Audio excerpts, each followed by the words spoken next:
Hey, what's up you guys? Fans Review here with Quentin Tarantino's latest Talking and Gore Fest, and I'm happy to report that it's a really good film, but it is no Pulp Fiction.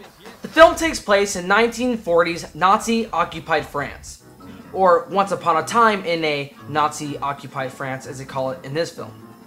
Centered in 1940s France is a special unit called the Basterds, who are there to do one thing and one thing only: kill Nazis.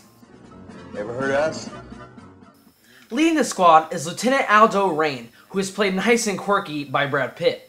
Anyway, while the Bastards are performing their duty, they get handed a special offer to kill some exclusive Germans in a movie theater which is owned by a Jewish survivor whose family was murdered by the Jew Hunter, or his real name, Hans Landa, who is a Nazi detective who is probably the best Nazi since Ray Fiennes and Schindler's List. The Jews share with the beast, it would be that of the rat.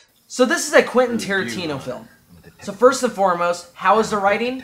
Well, the dialogue, of course, is fantastic, but the best writing in the film is given to the villainous Jew Hunter, who is scary in French, German, English, and Italian.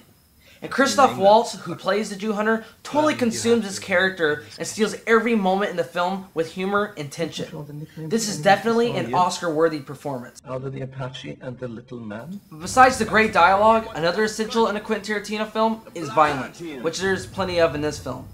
There's actually a death in the film where the Bear Jew, who is played by Eli Roth, bashes a German's head in which had me cringing, but in a good way. And the scalpings of the Nazis look goofy as hell, but it still makes you whimper. This is by far the bloodiest Quentin Tarantino film.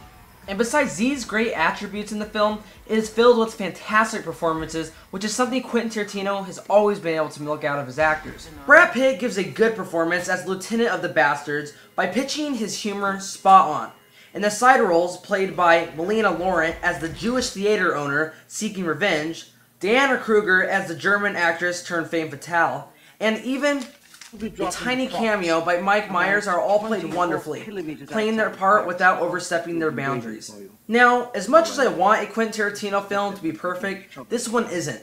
A big quibble I had with this film was with the ending. Now, I don't want to spoil anything for you, but I didn't understand if the ending was for self-indulgent fun or was it a subtle message. I don't know, you tell me.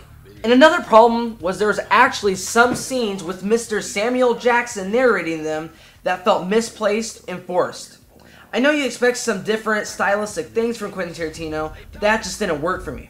And one last thing, sorry if I sound like I'm ranting at this point, but there are some huge plot holes in the film that are never resolved. And I won't go into detail about these plot holes, spoiler forbid. But the film has such great pacing, tension, dialogue, direction, and performances that it outweighs its cons. And the fact that Quentin Tarantino has been working on this film for a long while makes it feel that much cooler to see it on the screen. If you're not a Quentin Tarantino fan, don't worry, because Christoph Waltz's evil performance is worth the price of an admission ticket. This is no Pulp Fiction, but it is definitely one of the director's best. 3.5 out of 4 stars for Inglourious Basterds. This has been a Fans Review. Tune in for new reviews of movies, toys, and games all this summer. Thanks.